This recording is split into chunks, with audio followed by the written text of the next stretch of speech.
The Future Sport Podcast is brought to you by 3Advance, developers of sports tech apps that are AI-powered and UX-focused. So if you're looking to create some apps for your startup or your sports biz calls for some artificial or business intelligence, you should check out 3Advance. They're incredible. Go to 3advance.com. That's the number 3advance.com. Empire.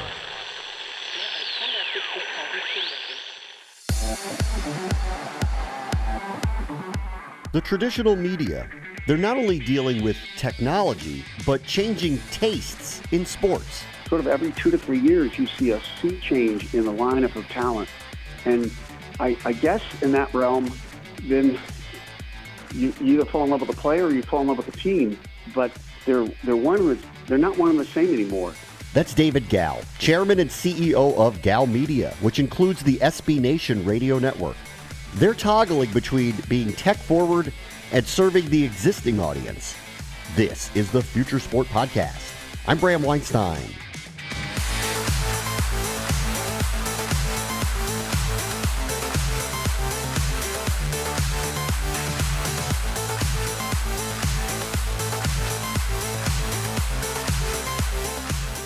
David Gall is also building innovation maps, which stemmed out of the budding tech hub in his home base of Houston, Texas. Got a lot of surprises to share when we speak with him. Plus, let's give a little new school thought to signing up your kids for leagues. Alex Alt at Stack Sports is revolutionizing that process. But first, the old school gets a new school investment because the future is now. So in the content rights deals, everyone who is anyone says, well, when one of the big boys jumps in, that's when things are going to change. It's happened recently when Amazon bought a piece of the Yankees television network, the Yes Network. Carrie Flynn covered the story for CNN and joins us now. Hey, Carrie, how are you? Hi, good. Thanks for having me on. I don't think it's a surprise that Amazon is getting into sports. They did it with the NFL, but this seems like a landscape shifting type of purchase by them and could be something that we might see more of in the future, right? Definitely. I've been keeping my eyes on, general intersection of sports and tech and streaming rights moving to more modern platforms that, people my age really are the only ways, people who are cord cutters, the way they watch live sports. And so Amazon has slowly been stepping into getting these rights, similar to Facebook and Twitter. Like you said, they had the NFL Thursday Night Football deal. They got, I believe they've had it for 3 years now. This is their third year. And then recently they secured some of the rights to the Yes Network, which is most popularly known for having rights to the Yankees. It's an interesting purchase for them. This is a landmark property, one of the most recognized properties around the world, and it's an interesting space for them to really test their reach, right? Definitely. I think one thing that's obviously, I got to admit, I'm a Red Sox fan. So writing this news story and covering this has been a little awkward for me. But the Yankees are huge. And the Yes Network also has other New York teams like the Brooklyn Nets. And one thing that's just special about the Yankees is that they're like a global brand. People everywhere are interested in the Yankees. And that's kind of Amazon's play, right? Is there this global network where they're like, if we can bring the ability for people outside of the New York area to watch the Yankees, then that's great for everyone, the Yankees and for Amazon. What'll be interesting here too is that if Amazon is going to be directly involved in the presentation, right? Because here's a team and a product that has traditionally showcased its product in a very specific way for a very long time, and here comes the new school provider who can offer a variety of different outlets to them and a variety of different packages. And I wonder how Amazon's going to deal with this. Yeah, they unfortunately won't say. We can start to see what they've been doing with the NFL. They have rights to a few other sports networks as well. They were the exclusive partner this year for the U.S. Open for the UK streaming. So we're starting to see kind of how they present sports. And one thing they've done is have kind of different anchors leading the broadcast. One thing they boast about in their NFL coverage is they have an all female quote unquote cast broadcasting those games for soccer, football in the UK, they'll stream. They have two soccer hosts talk about NFL football. It's just kind of, they're more gimmicky and fun about it, really unlike the traditional sports broadcast you see at ESPN. So it'll be interesting to see what they would do with baseball, a sport that has kind of needed a more modern twist to it these days. Yep, and we'll see who else they're going to buy, because they can buy anybody they want. Carrie Flynn from CNN. Money is not an option, though I think it's not an obstacle. But I think what's interesting, though, is Amazon has tried to secure more rights, and they haven't always won. For instance, Sinclair beat them out for another 21. There was up for grabs 22 regional sports networks. They got the Yes Network, but they lost out on those 21 to Sinclair. And I was told that they actually offered more money. So at the same time, the owners of sports rights aren't necessarily, money isn't always what they're after. They also want a good partner. So, it's up to Amazon to be able to prove that as well. Carrie Flynn from CNN, thanks for joining us. Thanks for having me. Up next, David Gall, chairman and CEO of Gall Media, on the fractured media landscape. This is the Future Sport Podcast.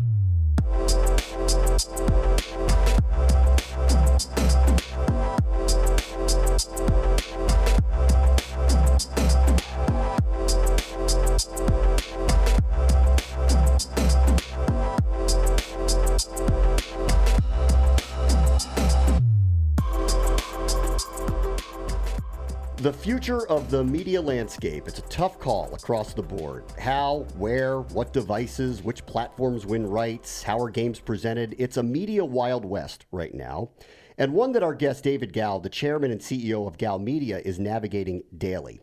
Gall Media owns several media properties, including the SB Nation radio network and Innovation Map, which we'll get into in a moment. It's a new vertical that focuses on exactly the type of content that we are doing here. And in full disclosure, I do host a weekly show centered on the high levels of thoroughbred horse racing called The Winner's Circle, which does air on SB Nation Radio. Hi, David. It's a pleasure to speak with you. Thank you, Bram. It's great to be here. Let's start with tech before we get into the industry as a whole. Innovation Map, what is it? Why did you start it? So a little history on our company. As you mentioned, we own SB Nation Radio and a local sports station in Houston. And 3 years ago, we were just committed to sports radio. But then we had a chance to buy an entity called CultureMap.com. And CultureMap is the leading online destination for lifestyle content across the state of Texas. So CultureMap covers food, fun, restaurants, events, society, arts, travel, music, etc. And it was great to own CultureMap and live at the intersection of sports and culture. But a little bit after that, we realized, gosh, we've got all these sports guys in our building, all these sports experts, many of whom are branded in town, and we own CultureMap, this great digital platform. We really needed to launch a second content site that we did called SportsMap. And so we landed with SportsMap and CultureMap, and we were in a good space, the intersection of sports and culture, radio and digital, and happy to be there. Well, and about that time, we met with lots of city leaders here in Houston who were sort of frustrated that, well, when Amazon was looking for its second headquarter location, Amazon didn't think much of Houston. They didn't view Houston as a home of innovation and entrepreneurialism. And so the city fathers, the mayor's office, Greater Houston Partnership, they formed a group called Houston Exponential to try to figure out the next wave of exponential growth. And one of the key attributes to having and really fostering innovation in a marketplace was a media outlet to tell the stories. And so we felt that having a media outlet would really enhance innovation in the city. And so working with lots of leading companies in the city, we've launched our third content map, our third content category online, which is called Innovation Map. So we now have Culture Map, Sports Map, and Innovation Map all under a common map brand. Tell me a little bit about what is happening in Houston. What is happening there that people don't know about?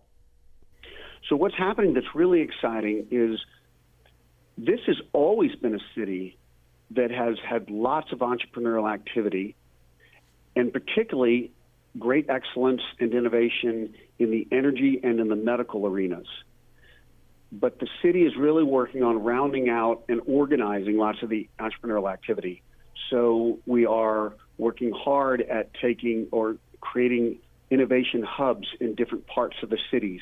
And these innovation hubs are the product of a collaboration of leading universities like Rice University. One is the efforts of University of Houston. So you've got the universities involved, you've got city leaders involved. Certainly some large corporations like Accenture and BBVA Bank are backing and sponsoring these innovation hubs. And they're becoming places where businesses can, or entrepreneurial ventures can co-locate, get mentoring, receive shared services, go through accelerator programs, and really take their businesses to another level. Has this always been there and people were not aware of it, or has this been a new wave where people have come to Houston to collaborate together? So I think that what's happened historically is we've always had great entrepreneurial activity, but they were more independent efforts, and success was sort of the product of lots of individual excellent leaders and innovators. Now what's happened is the city, in a very deliberate, strategic way, is aligning people's efforts. So there are some foundational hubs that are enablers that will probably raise the likelihood of success. So yes, it's always been here, entrepreneurialism and innovation, and certainly in some sectors. But now there are really good disciplines being in place and resources being put in place that will raise the probability of success. Do you look at Innovation Map as something that's going to be replicated with other markets or other regions of the country or the world? So right now at Gal Media, culturemap.com is in the 5 cities of Texas. Innovation Map is only in Houston. We've launched it in Houston. It was a great market for us to launch. It's our home market. But yeah, I think there's a great opportunity for us to take Innovation Map, which is only in Houston, and at least go to the other cities where Culture Map already is, where we already have a team of people there, where there are both editorial team members and sales team members. So the least, yes, we could envision rolling Innovation Map out into other cities in Texas. Let me get your thoughts on some of the specific tech that's in sports right now. What are you following that you're most interested in? So let me tell you that one thing I find really interesting, and it's sort of fun, we're visiting about this today, is that in Houston, we've long been known as a leader, an innovative leader in medical and an innovative leader in energy. There's now an emerging thought that what we're doing with these innovation hubs and these co-location of entrepreneurial ventures is a very good thing, but we are planting 1,000 flowers spread out over lots of different industries. And there's a risk that those seeds won't really take root and grow up into big, mature companies unless we provide a little bit more of an industry focus, unless we co-locate resources in a particular area. That perhaps when you look backward, one of the reasons why we've done so well in energy and medical is because there was such a concentration of resources, people, talent, energy, investment, et cetera. So the city and all these activities that we've got and these various innovation hubs that are launching around the city is looking at what is a third leg on the stool. What can we go from energy to medical into now a third arena? And the arena that everyone's pretty amped up about, where we think Houston can really make a mark, where we might collate a lot of resources and really grow up, is sports tech. And we think sports tech is a great fit for us, given a lot of attributes of the city. And so there's likely to be a big thrust for making sports tech a home or making Houston really maybe a global leader in the sports tech marketplace. You have a really interesting background, too. Degrees in economics. You've worked as a top-level strategist for Compaq Computers. Here you are running a media operation. How did those experiences kind of shape your vision of tech and its role in content with the media? Well, it is funny as you say that, because I was at Compaq Computers and I was an early-stage employee and investor in a .com at the height of e-commerce, or the growth of e-commerce. So I used to be viewed in town as a techie, particularly in an industry or a city that didn't have a lot of tech back in the 90s. And so I was a techie then. I was in all these new technologies, and then I got into radio, which everybody looked at as sort of old media. And so it's fun to cycle back and now be in digital media and have those properties and really use social media to drive our digital platforms. So yes, I mean, clearly one of the key things that has happened in media over the last 10 years is that viewership audiences, they are consuming media through different platforms. And it's just imperative that we find ways to reach those audiences where the eyeballs already are. Let's talk about radio and audio for a moment with you. How are people going to consume audio in the next 5 to 10 years? So they're going to consume audio, but the platforms will be different. You know what? It's so funny you raised this point with my history at Compaq. When I was at Compaq Computers, we were selling PCs. We were the largest PC manufacturer in the world. And at that time, Compaq sold nearly every one of its PCs through a distribution platform, through a distribution partner, some kind of reseller. And then along came Dell, and Dell had a direct-to-the-consumer model or direct-to-the-customer model, and that caused angst and really put Compaq at a supply chain disadvantage. Clearly, Compaq's right response was, okay, we're going to manufacture PCs, and we're going to sell PCs in every possible distribution platform so that our PCs are available to the buyer wherever the buyer wants to consume it. And that's really what we're trying to do with audio. Audio is going to be consumed. The question is on what platform. And really, it's very easy to add additional platforms. So we're taking our shows like SB Nation Radio shows. We are distributing them over our own radio station, over other people's radio stations, over satellite radio, over mobile devices, over web streaming that is our own website, and over other people's websites. So the chance, really, on the one hand, you can say, oh, this is negative because radio won't have the same share of voice that it used to have. But if you believe in audio, the opportunity is now audio can be consumed in many, many different platforms. Or, well, look at the Alexa devices in everybody's homes. That's another one. There are many, many more ways for us as a creator of audio content to connect to audiences because the distribution platforms have grown so significantly. Do you envision that there's a Netflix, Hulu of audio that's out there? Because here we are doing this podcast, and we're going to promote it, and we're going to tell you to go to 18 different places to potentially listen to it. It would be so much easier if we could tell somebody, here's where you go to get the quality programs. And oh, by the way, the algorithm is following you and knows what you like and is going to make these options for you and available. Well, that's a good analogy. And I suspect, yes, there'll be some leaders for leading platforms for distribution like that. I mean, I suppose iTunes is certainly a candidate. But I think one great thing about podcasts and audio consumption is how easy it is to distribute. How, well, you don't have to have a cable wire into your home, which somebody needed for a long time to do TV watching. It's a very, very accessible, easy media, and that creates lots of avenues to the consumer. Let's get into some content plays here. Gambling's legalization. How do you view that in terms of sports programming? The separation between sports talk and gambling talk, I think, will diminish over time. I mean, we've already seen it, right? Most of our show hosts, at some point, as they're talking about a big game coming up, touch on the lines, what the spreads are going in, because it's a part of the narrative. In fact, it's sort of an interesting angle of the discussion. When Anthony Davis gets traded to the Lakers, and the Lakers are suddenly now the favorites to win the NBA title next year. That's an amazing swing. That just shows how valuable he is.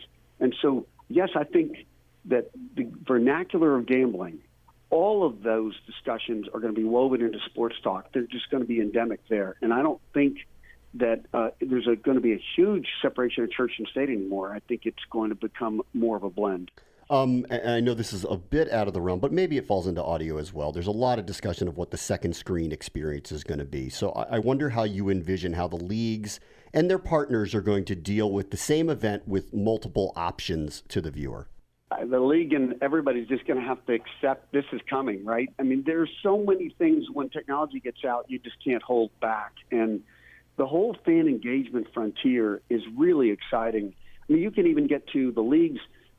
Well, I know that the Texans want to sell out their stadium every year, every game, but I'm sure there are going to be increasing numbers of technologies that will make the fan engagement experience at home so rich that it'll be even harder to get up off that couch where you're having a great experience, maybe watching double screens and maybe watching on a hologram, maybe getting to decide which version of the replay you want to watch. All the empowerment of the consumer back home and the fan engagement at home, in some sense, does undermine the ability to sell tickets at the stadium. But I don't think, the genie's out of the bottle. These technologies are coming, and it may just be that everybody consumes those athletic games a little bit differently. Yeah, and we're hearing from more and more people that build these stadiums, they're becoming entertainment hubs, let alone something that showcases a game. So it's going to be interesting to see how the stadium changes its model for how they want to attract people in there beyond just what's happening in front of them on the field or the court. It's an imperative to do so. Yeah. Last one for you on content. Esports, because listen, gambling marries well with the things that we do as broadcasters in sports already. And so now that the genie's out of the bottle, we can kind of talk about it more freely than we have in the past. Esports is very different in terms of a content play. So how do you see that kind of falling into the media landscape? Oh, goodness. The esports thing is almost comical to me. I'm just blown away how rapidly it has grown.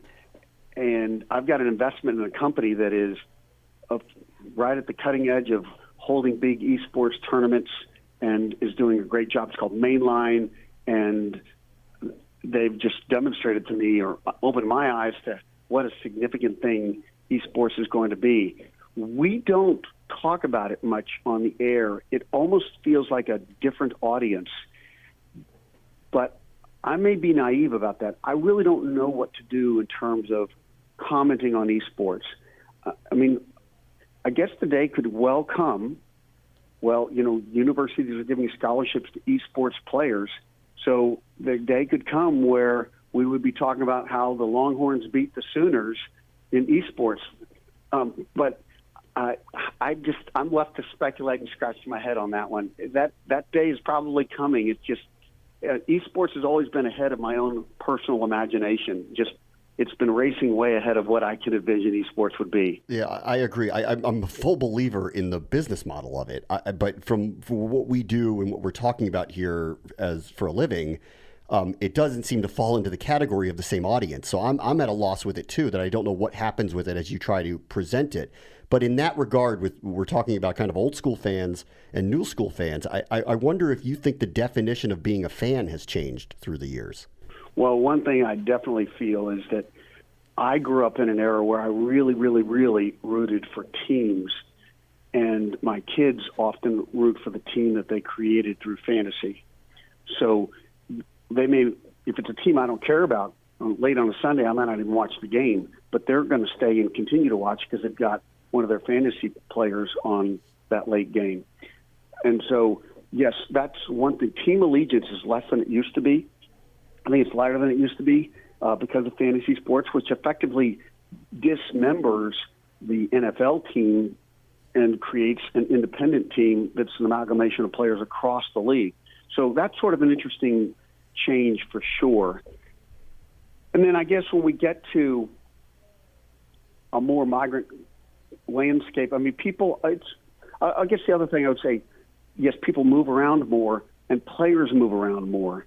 So free agency is such a dynamic that didn't exist 20, 30 years ago in the NFL. It's such a big, and look at the NBA. It's going to be a big reshuffling of the deck.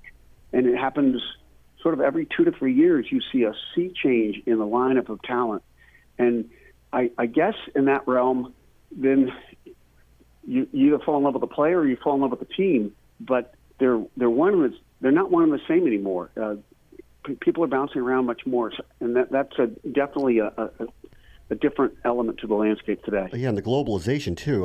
We're talking to people who are connecting fans all over the world, and they're stopping calling the Golden State Warriors the Golden State Warriors. They're calling them the Warriors. Because the regionality of the idea of a team that has a regional aspect to it because it's locally based, that almost doesn't apply any longer. Yep. All right, I'll let you go with this. Last thing for you, and we've talked a lot about kind of the splintered nature of what this is, the media landscape right now, and there's new fans that are following things that don't seem to fall under the purview, and the content is changing, and people are trying to find all of this stuff. Do you think the Amazons and Googles of the world are going to own everything in sports one day? I hope not. But I've learned not to sell them short. I can remember when Amazon was just Amazon started just an e-tailer of books, and then they decided, well, they'll have a second product category called toys, and then they did auctions. But at that point, they were just going to be a category seller of different categories, and there was never this notion that we're going to own the whole e-commerce landscape and be the grand enabler of all e-commerce transactions, which is sort of where they've been headed. So, no, I think that they have an opportunity to be at least a significant distribution hub for lots of content, and that puts them right in the heart of sports landscape, and they're going to find a way to make some money out of it. Yeah, I never thought I'd go buy a piece of salmon at Whole Foods and be able, with a click of a button by buying the salmon, get a bookcase too. But, Right. Who knew? David Gao is the chairman and the CEO of Gao Media. Thank you so much, David. Thanks. Great to be with you. Up next, the way we can get our kids active and in the leagues they want, that's changing. Alex Alt, CEO of Stack Sports, shows the way. This is the Future Sport Podcast.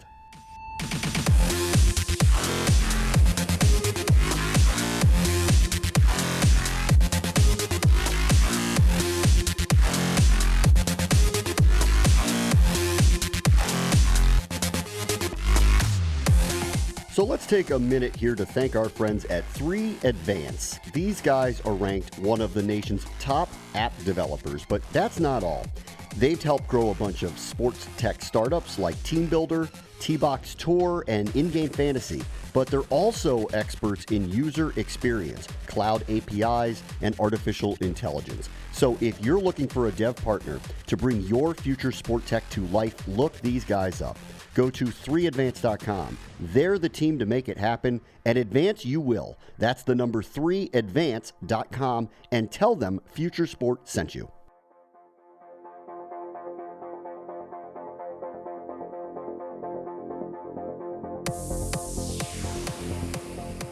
Can software help your team win? Our guest this week, Alex Alt, is pretty sure of it. He's the CEO of Stack Sports, and he joins us now. Hey, Alex, how are you? Doing well. How are you, Bram? All right, I'm one of the laymen, so you got to help me out here. What kind of solutions do you provide to sports teams and leagues? Yeah, we provide a whole host of solutions, and I'll describe it. Think of like a bullseye with a few rings around the bullseye. And if you think about Stack Sports, our bullseye and the core of our business is really around registration, payment, and league management. We believe that all sports, and particularly youth participation in sports, starts when you sign up to be a part of a team or a club, and we create solutions, and our core is really the solutions that facilitate that registration, and then subsequently allows administrators and coaches to manage that team throughout a course of the season. So if you think about the core of the bullseye being registration, league, and also throw in event management, because we do the same thing for individual sports as we do for team sports. That's really the core of our business, and it really addresses the first pillar of our strategy, which is of our mission, which is to grow participation. And the easier you make it for kids to register, or parents to register their kids, and the easier you make it for coaches and administrators to get out on the field or the court or the ice with the athletes and spend less time monkeying around with paper and collecting monies and posting schedules, the better the experience is for all involved. I mean, I'm literally think of that as a core. Oh, sorry. Yeah, I mean, I'm literally doing that as we speak. I've got a 6-year-old who is signed up for a local soccer league. And the back and forth to actually get this thing correct and signed up and practice schedules and money for cleats and shirts and dues, it is a rigmarole. I never thought of it before, but it is. Yeah, and the marketplace is largely led by Stack, is consolidating at a rapid pace, and you've got a whole bunch of homegrown mom and pop solutions out there. Certainly you had a lot more of them 3 or 4 years ago than you have today. And a lot of them are not user-friendly. They're inefficient. So, Stack Sports was founded on the premise of, hey, this experience has got to be better for parents. It's got to be better for coaches and administrators. And, what can we do to simplify the process to give the opportunity to get out onto the field faster? But, yeah, there's a lot that goes into it. And, and we'll talk a little bit, I'm sure, about our partnership with Dick's, but, marrying that registration process with a purchase occasion, oftentimes at discounted rates for the types of gear that you need to participate in your sport of choice. The closer you can bring those two purchase occasions together, the better it is for the consumer. Was this out of personal experience for you, or was just this something that kind of came across your radar that you saw a problem that you felt needed to be fixed? So it was a personal experience for our founder. A gentleman named Rob Wexler was signing up his kid for, I believe it was for football. And, he was going through a process. It was cumbersome. He was a payments guy by trade. So he recognized kind of the inefficient movement of monies. And he did a little bit of research and realized how fragmented the marketplace was. And it was that personal experience that led to the founding of the business and ultimately the purchase of all the companies that now comprise Stack Sports. I joined the company about a year and a half into its existence, more as a professional manager coming from a software industry that was also highly fragmented, and coming from an experience base where I had done a lot of M&A and M&A integration before. But like the Hair Club for Men commercials, I'm also a client. I got, I'm a lifetime athlete. I got 2 young boys, as we discussed before we got online here. And they're as Texas kids are, they're heavily over-programmed in sports. So I'm a user of many of my own applications and, unfortunately, some of my competitors as well. I'll get back into all the sports in a moment, but it does sound like there's applications here for what you're doing for a bunch of other sectors, not just sports leagues. And there's dance leagues, there's art leagues, there's theater leagues, there's all sorts of things that are out there. Is that kind of the direction you guys seeing things going? Absolutely. And, we've made a pretty big push into, if you had a cheer or a dance mom in the room, you'd never call it a secondary sport, or you might not make it out of the room alive. But we've started to focus on other sports of prominence. We recently did a significant deal with USA Cheer, and cheerleading is obviously it's a sport. It's highly skilled. We're working with high school cheerleaders that are looking to matriculate into college and become college cheerleaders, and helping them pave a path and connect with recruiters on the college side.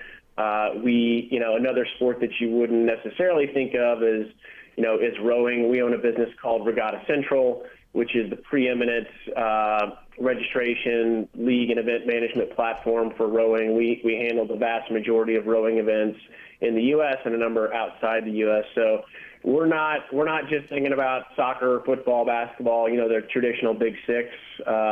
We're looking at anything that gets people, and specifically kids, off the couch and onto the field, into the gym, onto the ice.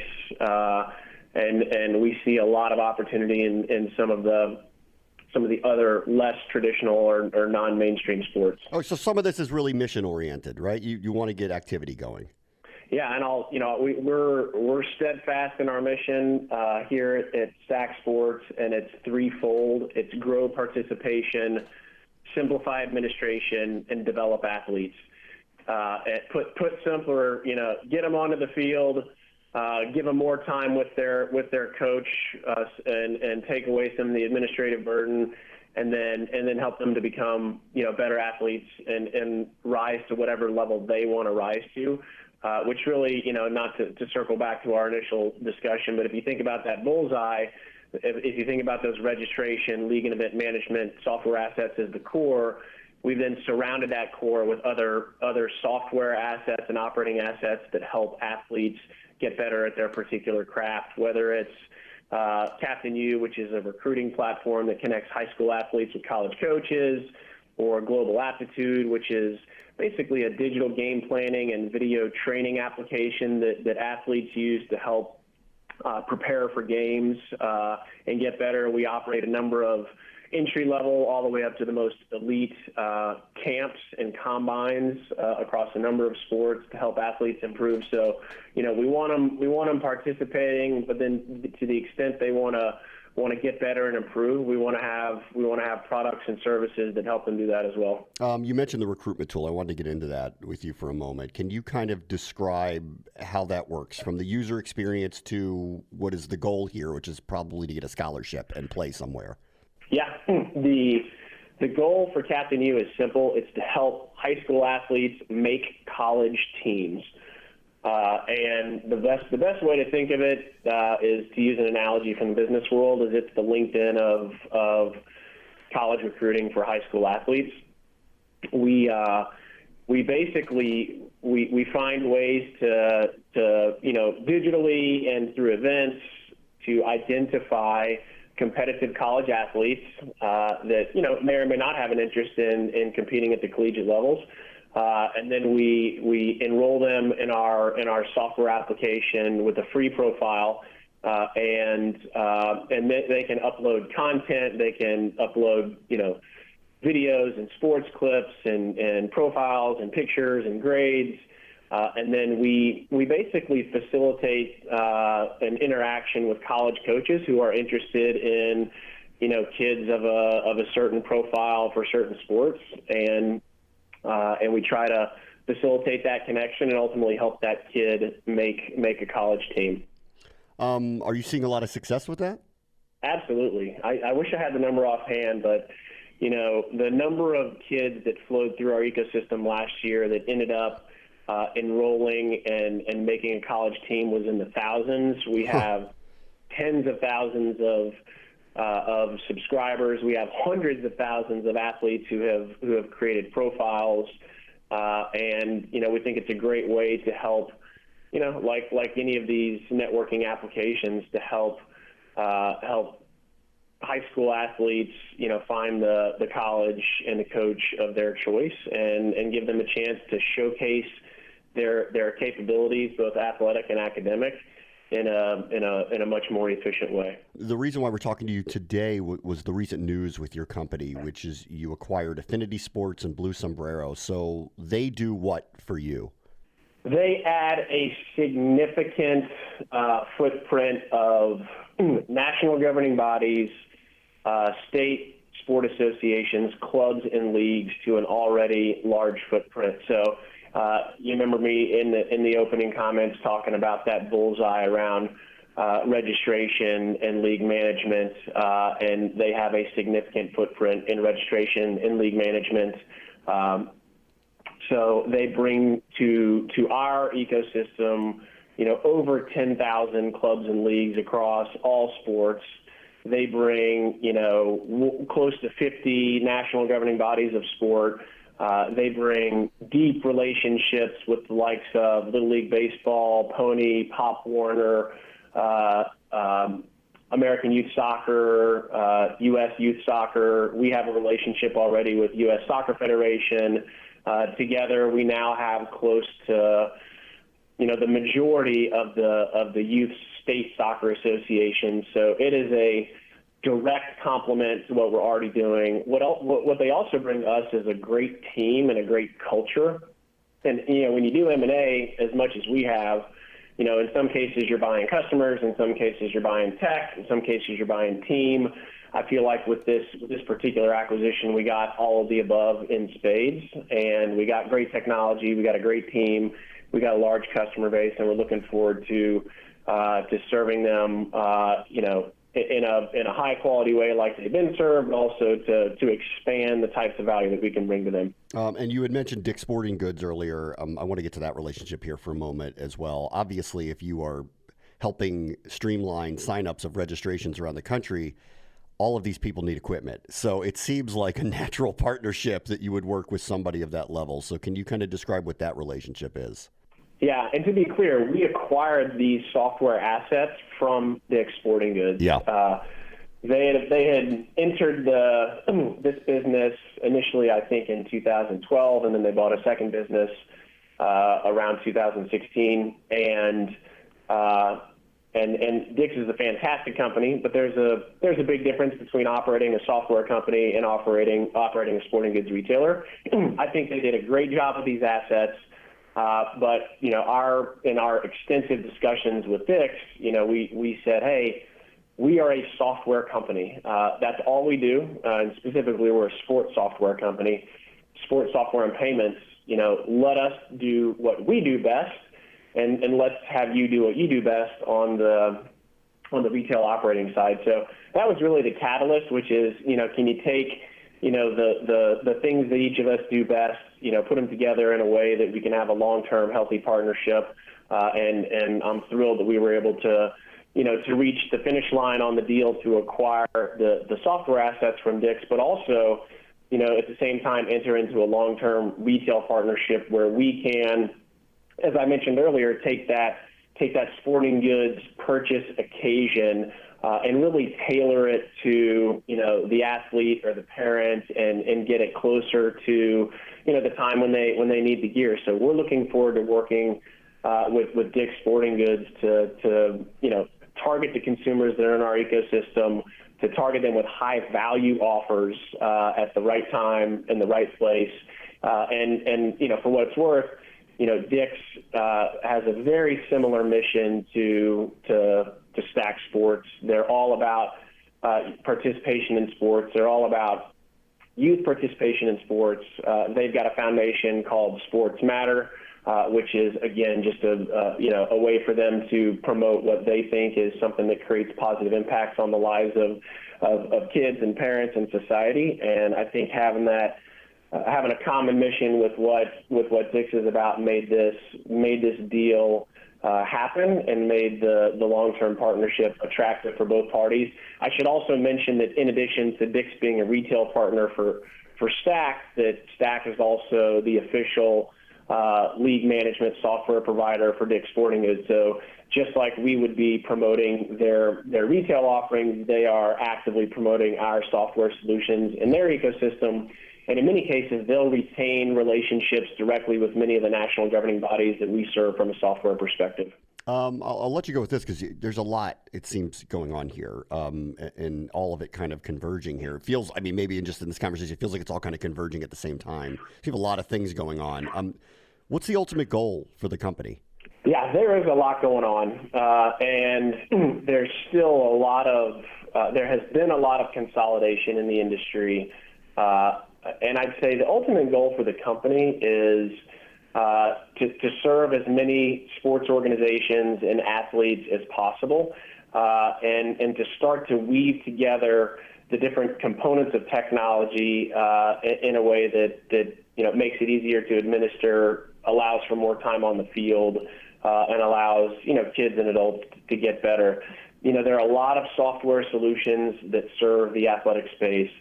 Most of them don't talk to each other. And we found that if you can eliminate the friction between, let me give you an example, between, registering for a sport and communicating with the different parents on the team, or signing up for a tournament, or, enrolling in a camp, or, taking roster information and having it pushed to a scheduling app. All that stuff today in the marketplace has friction because you've got different providers that have kind of carved out little segments of the market. We're bringing together a platform of solutions that reduces that friction, and ultimately we want to be and believe that we will be the solution in the marketplace that teams, clubs, leagues, national governing bodies rely on to administer their organizations, and the more our solutions that they can use, the less friction they're going to have trying to piece together other solutions in the marketplace. But again, for us, it all gets back to how many athletes are we helping get out on the field, and how are we helping them get better and spend more time, practicing and playing and less time shuffling paper or delivering checks or working with inefficient software tools. Is this happening outside of the United States? Are you guys global doing this? It is happening outside of the United States. We are global. We're the only player that's doing this on an international scale.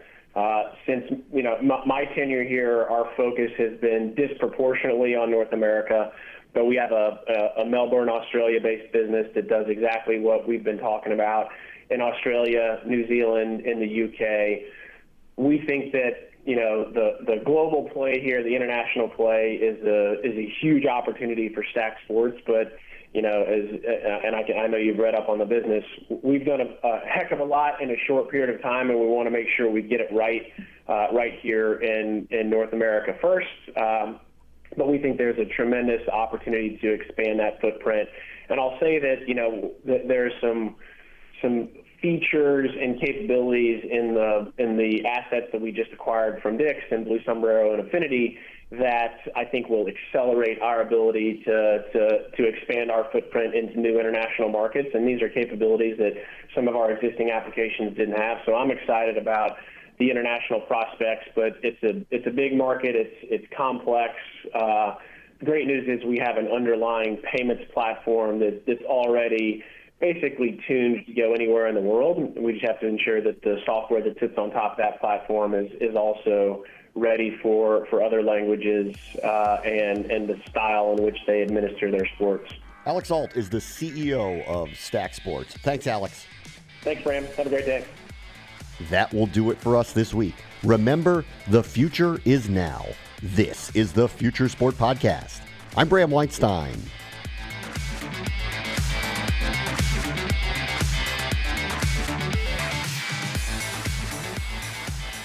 The Future Sport Podcast is brought to you by 3Advance, developers of sports tech apps that are AI-powered and UX-focused. So if you're looking to create some apps for your startup or your sports biz calls for some artificial or business intelligence, you should check out 3Advance. They're incredible. Go to 3advance.com. That's the number 3advance.com.